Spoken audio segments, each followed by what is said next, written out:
News nation पर आपके साथ मैं हूं राकेश पांडे। कोरोना के बाद डेडली फंगस से देश में हाहाकार मचा है। कहीं ब्लैक फंगस, कहीं व्हाइट फंगस, तो अब नया येलो फंगस सामने है। लोग परेशान हैं। डॉक्टर्स भी रोज आ रहे नए रंग के फंगस को लेकर कंफ्यूजन में हैं। पहले एक रिपोर्ट देखिए, फिर रंगों के इस कंफ्यूजन को लेकर आपकी सारी शंकाओं का समाधान करेंगे।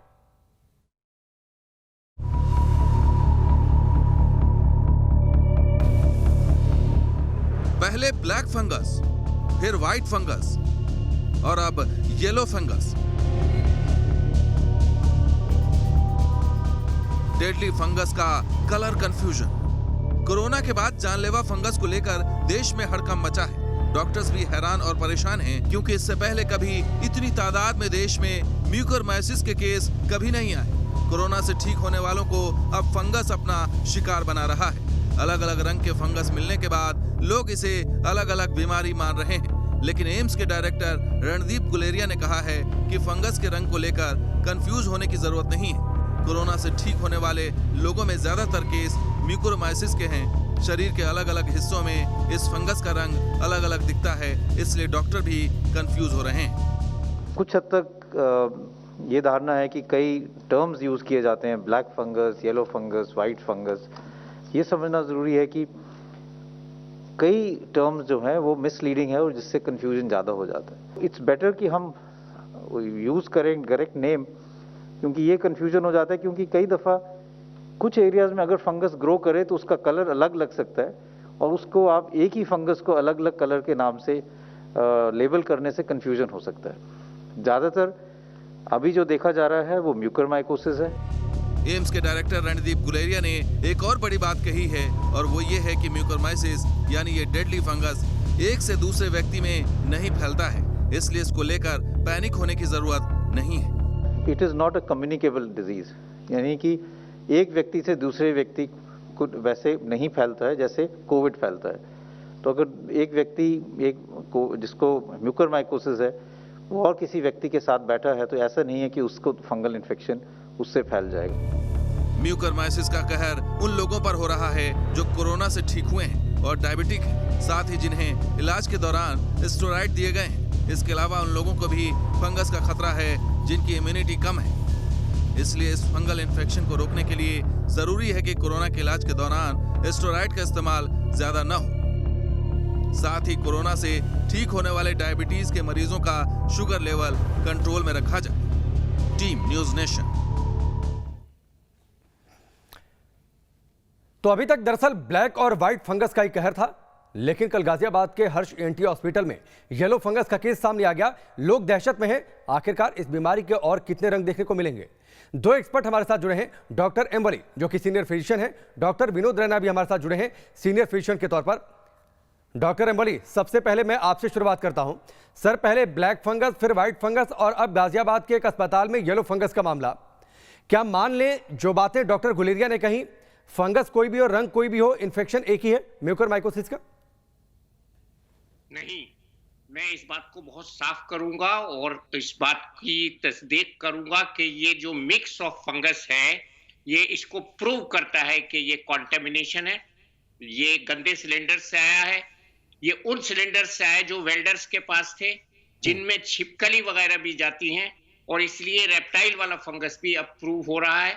ये बिल्कुल मिक्सअप हो गया है सिलेंडर्स का, क्योंकि ज्यादातर हॉस्पिटल्स में सिलेंडर को सीरीज में जोड़ के मैनीफोल्ड रूम में रखा जाता है, और वो सिलेंडर जो हम भरने देते हैं, ये जरूरी नहीं है कि जो डॉक्टर वली सिलेंडर ले गए वो उनको वही भरने के बाद वापस मिलेगा। उस साइज का उनको सेम सिलेंडर वापस मिलेगा, क्योंकि उसमें ट्रैक नहीं रख सकते आप जहां फिलिंग हो रही है। तो ये सब सिलेंडर्स मिक्सअप हो गए। कल इंडियन एक्सप्रेस में नहीं डॉक्टर वली, ये तो इन्फेक्शन कैसे हुआ, फंगस इन्फेक्शन कैसे हुआ, कैसे ट्रांसमिट हुआ, ये इसकी बातचीत हुई। लेकिन अगर मैं रंगों की बातचीत करूं, ब्लैक फंगस, व्हाइट फंगस या फिर येलो फंगस, ये तीनों एक ही चीज है, रंग से कोई फर्क नहीं पड़ता? मैं डॉक्टर साहब की भी इजाजत से ये कहना चाहूंगा कि जो ब्लैक फंगस है उसका ट्रीटमेंट थोड़ा सा डिफरेंट है।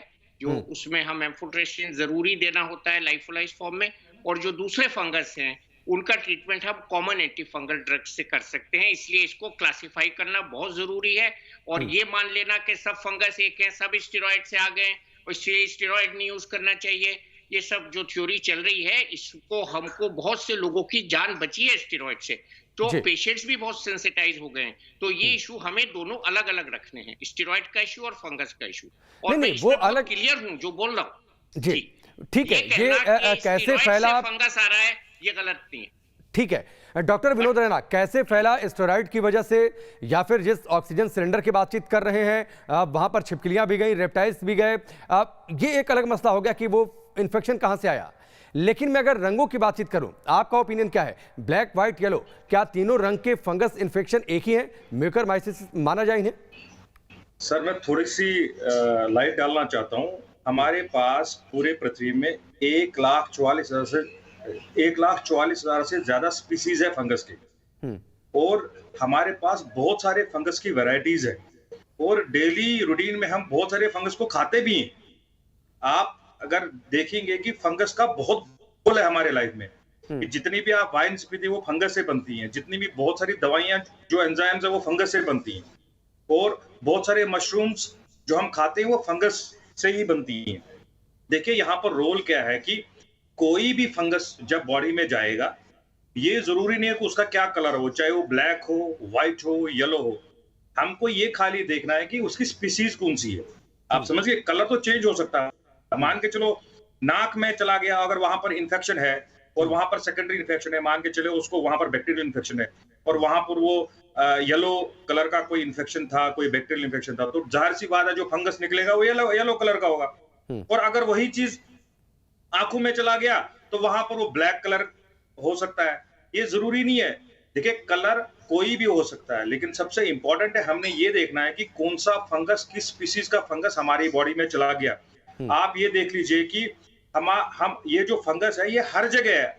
हम सॉइल में आप देखोगे जितने भी हम ये जो पत्ते हैं, ये जो सड़ जाते हैं, इनको जो फर्मेंटेशन करता है तो फंगस ही तो करता है। फार्मर्स जो जितने भी जो खाद बनाते हैं, जिसको हम ऑर्गेनिक खाद कहते हैं, वो फंगस से ही बनती है। हमारी ब्रेड्स जो है वो फंगस से बनती है। सर बहुत ज्यादा फंगस हमारे आसपास होता है, और ये जरूरी नहीं कि हर एक फंगस आपको बीमार कर सकता है। लेकिन डॉक्टर वली की बात के साथ मैं बिल्कुल सहमत हूं। उन्होंने ये जाहिर सी बात करी है कि जो ऑक्सीजन सिलेंडर्स यूज किए गए हैं वो बेसिकली इंडस्ट्रियल यूज के लिए होते थे। उसकी वजह से हो सकता है कि जो इंडस्ट्रियल गैस है, जो ऑक्सीजन है, वो जब यूज हुआ, क्योंकि वो पहले वहां पर कोई सफाई नहीं होती, विनोद, वो तो बात ठीक है कि वो ऑक्सीजन की जो पाइप थी, मास्क था, वो बेहतर तरीके से स्टरलाइज नहीं हुआ, इन्फेक्शन कैसे फैला, ये एक अलग मसला हो गया। लेकिन जो बातें आपने कही, डॉक्टर रणदीप गुलेरिया ने भी यही बात कही कि इन्फेक्शन कहां पर हो रहा है, शरीर के किस अंग में हो रहा है, इसके आधार पर कलर चेंज हो सकते हैं। यानी कलर को लेकर कंफ्यूज होने की जरूरत नहीं है। कोई जरूरत नहीं है, बिल्कुल कलर सेम कलर कोई भी रह सकता है, ब्लैक हो, व्हाइट हो, येलो हो, आगे से आगे हो, और भी कोई कलर हमको मिल सकता है, उससे कोई लेना देना नहीं है। हमको खाली ये देखना है कि अगर फंगस आया है वो किस स्पीसीज का है और उसमें कौन सी दवाई चलनी है। देखिए मैक्सिमम जो फंगस है जो आप हमारी बॉडी में जो होता है, एक सिंपल सा अगर आप एंटी फंगल दवाई खाते हैं तो उससे वो कंट्रोल होता है।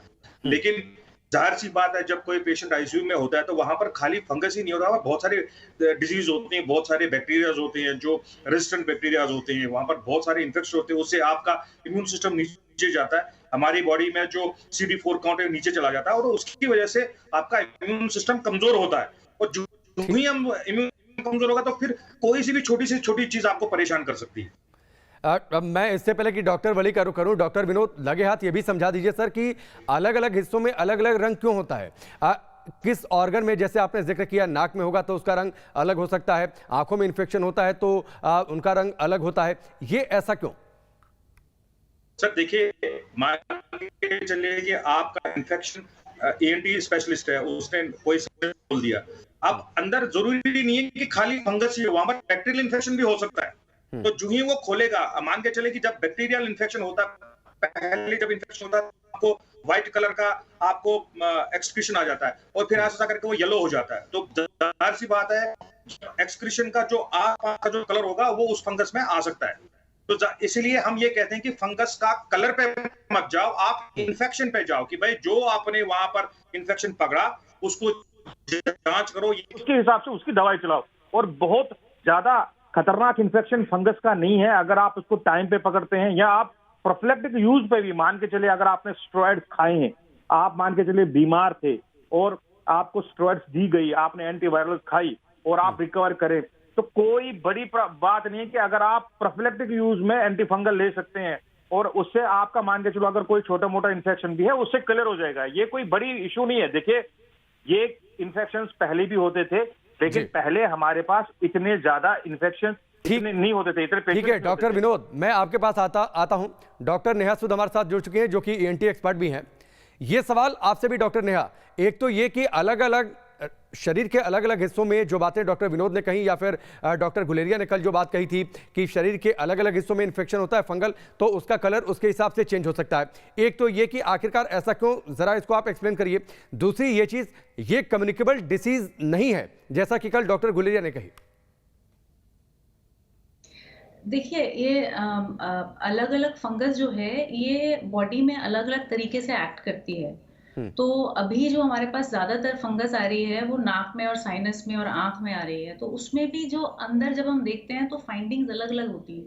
म्यूकोर में यूजुअली हमें ब्लैकिश टिश्यू नजर आता है, इसीलिए सब उसको आजकल ब्लैक फंगस बोल रहे हैं। एस्परजिलस में इतना ब्लैकिश डिस्कलरेशन नहीं होता, उसमें क्रस्टिंग या डिफरेंट हमें पेल कलर का म्यूकोसा मिलता है। तो अलग अलग फंगस जो है, क्योंकि वो अलग अलग तरीके से एक्ट कर रही है, तो उसमें अलग अलग फाइंडिंग्स हमको नजर आती हैं और हर बॉडी पार्ट में का स्ट्रक्चर फर्क है, एनाटॉमिकल भी और माइक्रोस्कोपिक भी। तो जब जो चेंजेस हर बॉडी पार्ट में देखे जाते हैं वो डेफिनेटली अलग ही होंगे, वो सेम नहीं हो सकते। और जो दूसरा सवाल आपका था, सॉरी, दूसरा सवाल क्या था आपका? कि ये कम्युनिकेबल नहीं है, इसलिए इसको लेकर बहुत ज्यादा कम्युनिकेबल नहीं है, बिल्कुल कम्युनिकेबल नहीं है, बिकॉज ये सारी फंगस एनवायरनमेंट में है, हमारे नाक में है, सॉइल में है, एयर में है, ये हमेशा से हर जगह पे पाई जाती है ये फंगस। लेकिन आपको इफेक्ट या इन्फेक्ट कब करती है? जब आपकी बॉडी की इम्यूनिटी कम है या आपको कोई ऐसी बीमारी है जो आपकी बॉडी की इम्यूनिटी कम कर देती है, जैसे high blood sugar, uncontrol diabetes, जो पेशेंट रीनल ट्रांसप्लांट के हैं या जो डायलिसिस पे हैं या जिनको लिवर डिजीज है, ये सारे, या जो कीमोथेरेपी पे हैं, जो कैंसर पीड़ित हैं, ये सारे पेशेंट्स को ये फंगस जो है अफेक्ट करती है। नॉर्मल लोगों को ये अफेक्ट नहीं करेगी। ठीक है डॉक्टर वली, ठीक है डॉक्टर वली, अब तो एक सवाल ये भी है कि ये एक बेहतर बात है कि कम्युनिकेबल डिसीज नहीं है, छूत से ये बीमारी नहीं फैलती है, लेकिन सावधानी क्या बरतें? लोग घर में हैं, लोग दहशत में हैं, अलग अलग रंग लोगों की और टेंशन बढ़ा रहे हैं कि कल पता नहीं कौन सा रंग देखने को मिल जाए फंगस का, तो सावधानी क्या बरती जाए सर घर में रहकर? सबसे बड़ी सावधानी तो देखिए हाइजीन है, और हाइजीन जैसे कि डॉक्टर रैना ने बताया, ये हमारे वातावरण में है, ये हमारे एटमॉस्फेयर में है, ये हमारी बॉडी में है, जैसे डॉक्टर नेहा ने बताया। लेकिन ये कब बीमारी पैदा करता है, उसके लिए शर्त ये है कि हमारी या तो शरीर के उन अंगों की पीएच चेंज हो जाए। नॉर्मली ये देखा गया है कि जब जिन बीमारियों में एसिड एनवायरनमेंट होता है, जो हमने कल भी डिस्कस किया था वेजी के साथ, तो वो एसिडिक एटमॉस्फेयर फंगस को बढ़ने में और फंगस को वेसल्स में घुसकर वेसल्स को ब्लॉक करने में मदद करता है, जिससे खुरन टाइप का बनता है और जिसका रंग काला होता है। मैं आपको ये बता दूं, ये काले फंगस का रंग काला नहीं होता है, ये ब्लूइश ग्रीन होता है। तो इसलिए ये रंगों से वाकई में इसको पहचानना अच्छी बात नहीं है, लेकिन हमको ये जरूर पहचानना है कि किस फंगस के लिए हमको कौन सा एंटी फंगल मेडिसिन यूज करना है, क्योंकि ये जो ब्लैक फंगस के लिए सो कॉल्ड दवा यूज हो रही है, ये बहुत कॉस्टली है, मुश्किल से मिल रही है और ये ज्यादा परेशानी पैदा कर रही है मरीजों के लिए। और इसलिए इसकी जो है, और मैं ये संक्रमण की जब आप बात करते हैं तो ये सही है कि ये उस तरह से संक्रमित नहीं करता ड्रॉपलेट वगैरह के जरिए, लेकिन ये कॉन्टेमिनेट कर सकता है। अगर डॉक्टर नेहा ने एक मरीज को देखा और उसकी नाक में एक स्पेकुलम लगाया और उसको वॉश करने के लिए बाहर नहीं भेजा, तो वो फंगस अगर उसकी नाक से दूसरी नाक में जा सकता है। This is called contamination. So हम लोग इसका बहुत ख्याल रखते हैं कि हमारे जो इक्विपमेंट हैं उनको हम डेली स्टरलाइज करें, सैनिटाइज करें और उनको हम एक बार यूज करें। और आजकल बहुत से अच्छे अस्पतालों में डिस्पोजेबल इक्विपमेंट आ गए, इसीलिए कि ये एक से दूसरे में बैक्टीरिया और फंगस न जाए। ये रही एक बात। दूसरी बात ये, मोर्टेलिटी इसमें अलग अलग है। ब्लैक फंगस की mortality as per literature is 54%, if it is not treated on time. और जैसा कि अर्ली डिटेक्शन अगर हमने किया, जो हम बार बार सिम्टम बता रहे हैं कि फेस के आधे हिस्से में दर्द हो, आंख में दर्द हो, डबल विजन हो जाए, सर में अनएक्सप्लेन दर्द हो और खास तौर से आधे हिस्से में हो, तो इसमें हम अगर अर्ली डिटेक्शन और ट्रीटमेंट कर लेंगे तो वो मोर्टेलिटी हम कम कर देंगे। तीसरी बात ये कि वुंड के जरिए, ओपन वुंड्स के जरिए भी ये फंगस चले जाते हैं, तो ये हमारे जो बदन के हिस्से हैं उनमें पैथोजेनिक हो जाते हैं जब हमारे बदन में कमजोरी होती है इम्यूनिटी की, या उसकी उन डिजीजेस से पीएच चेंज होती है, जो डिजीजेस जिसमें हम डायबिटीज को सबसे कॉमन मानते हैं। स्टेरॉइड यूज पे मैं अभी I will not put my money mostly on steroid, I will put my money on hygiene and diabetes and longer stay in the ICUs. Longer stage in the ICU means a lot of things, because ये जो हम 2 prong का ये nasal cannula लगा रहे हैं, high flow nasal cannula, इसको मैंने देखा है कि ये शायद एक्सचेंज हो जाता है एक पेशेंट से दूसरे में, और इसको ऑटोक्लेव भी हम नहीं कर सकते, इसको हम गर्मी से भी स्टरलाइज नहीं कर सकते, इसको हम वॉश कर सकते हैं। तो ऐसी चीजें जो हो रही हैं उसमें, लेकिन हमको सावधानी उस स्टेज पे रखनी है जहां से ये फंगस अंदर दाखिल हुए हैं, और हमें अपने सिलेंडर्स को बहुत ज्यादा सुपरवाइज करना है, उनको देखना है, उनका ऑडिट करना है, और एक जल्दी से उन पेशेंट्स का ऑडिट करना है कि उनको कहां से ऑक्सीजन लगी, कितने दिन आईसीयू में रहे जिनको ब्लैक फंगस हुआ है। ये बहुत इंपॉर्टेंट बात मैं बता रहा हूँ कि बहुत जल्दी इसका हमको एक आइटिनरी बनानी है उन पेशेंट्स की कि उनको कैसे लगा ये बिकॉज आंख चली गई लोगों की जरा से फंगल इन्फेक्शन में, ये कोई छोटी बात नहीं है। This is a big thing, big disfigurement of the face. अब जान तो बचा ली अच्छे सर्जन्स ने, उन्होंने ऑपरेट कर दिया, लेकिन it's a big cosmetic disfigurement and big loss to the person. ठीक है, आप देखिए डॉक्टर वाली बातचीत जब हम करते हैं, चर्चा करते हैं फंगस पर, तो आमतौर पर कलर आ ही जाता है। आपने ब्लैक फंगस का जिक्र कर दिया, व्हाइट फंगस। डॉक्टर ने, मैं आपका भी ओपिनियन इस पर चाहता हूं, ब्लैक फंगस, व्हाइट फंगस या फिर येलो फंगस, क्या हम सिर्फ फंगल इन्फेक्शन कहें कलर को छोड़कर? क्योंकि इससे देखिए बड़ा कंफ्यूजन हो रहा है, और क्या सबका इलाज का तरीका एक ही है? देखिए, ये white fungus, black fungus, yellow fungus, ये हमारी मेडिकल फ्रेटर्निटी में नहीं कहा जाता, जैसे डॉक्टर वल्ली ने अभी आपको एक्सप्लेन करा। ये व्हाइट फंगस, ब्लैक फंगस, ये टर्मिनोलॉजीज आजकल क्रिएट हो गई हैं। हमारी मेडिकल फ्रेटर्निटी में इनको म्यूकोरमाइकोसिस, एस्परजिलोसिस, कैंडिडा इन्फेक्शन, या जिस स्पीशीज की फंगस का इन्फेक्शन है उससे टर्म किया जाता है या फंगल इन्फेक्शन कहा जाता है। हर फंगल इन्फेक्शन में क्या दवाई दी जाती है वो बिल्कुल फर्क है। जिसको हम सब आजकल ब्लैक फंगस कह रहे हैं, जो म्यूकोरमाइकोसिस है, उसका ट्रीटमेंट एम्फोटेरिसिन बी है। जिसको व्हाइट फंगस हम लोग आजकल कह रहे हैं, वो एस्परजिलस, उसका ट्रीटमेंट वोरिकोनाजोल है, बिल्कुल डिफरेंट दवाई। अगर कैंडिडा या बाकी फंगस हैं, सबका ट्रीटमेंट ऑफ चॉइस या ड्रग ऑफ चॉइस बिल्कुल फर्क है। तो इनको इन नामों से एज डॉक्टर्स वी डोंट, हम लोग उनको इन नामों से नहीं पुकारते हैं। We call them according to the species of, और लोगों में पैनिक भी हो रहा है, ब्लैक व्हाइट, कल येलो केस आ गया, लोग ये कह रहे हैं कि पता नहीं कल कौन सा रंग निकल कर सामने आ जाएगा। देखिए, सावधानी बरतने की जरूरत है रिलेटेड टू सिम्टम्स, कि आपको अगर सिम्टम्स हो रहे हैं पोस्ट कोविड, आप उस कैटेगरी के लोगों में आते हैं जिनमें इनकी प्रोबेबिलिटी ज्यादा है, तो सावधानी बरतिए, अपने डॉक्टर से जल्दी कंसल्ट करिए, जल्दी उसका इलाज शुरू करिए। जैसे अभी डॉक्टर वल्ली मेंशन कर रहे थे, जल्दी से जल्दी उसको डायग्नोज करना और उसका इलाज करना बहुत ही ज़्यादा ज़रूरी है। It is very very sad कि कोई इस स्टेज में आए जहां उसकी विजन जा चुकी है और हमें आँख को सैक्रिफाइस करना पड़ रहा है। तो जितना जल्दी हम उसका ट्रीटमेंट शुरू करेंगे, उतना चांसेस ऑफ रिकवरी या कंप्लीशन ऑफ ट्रीटमेंट बेटर है, मोर्टेलिटी रेट कम है। डॉक्टर ने, मैं आपकी इसी बात को लेकर डॉक्टर विनोद के पास जाता हूं। इलाज तो तब शुरू होगा डॉक्टर विनोद जब हम उसको पहचान लें। तो इस फंगल इन्फेक्शन को, म्यूकोरमाइकोसिस को हम शुरुआत में पहचाने कैसे, ताकि अर्ली स्टेज में बड़ी आसानी से इलाज हो जाए?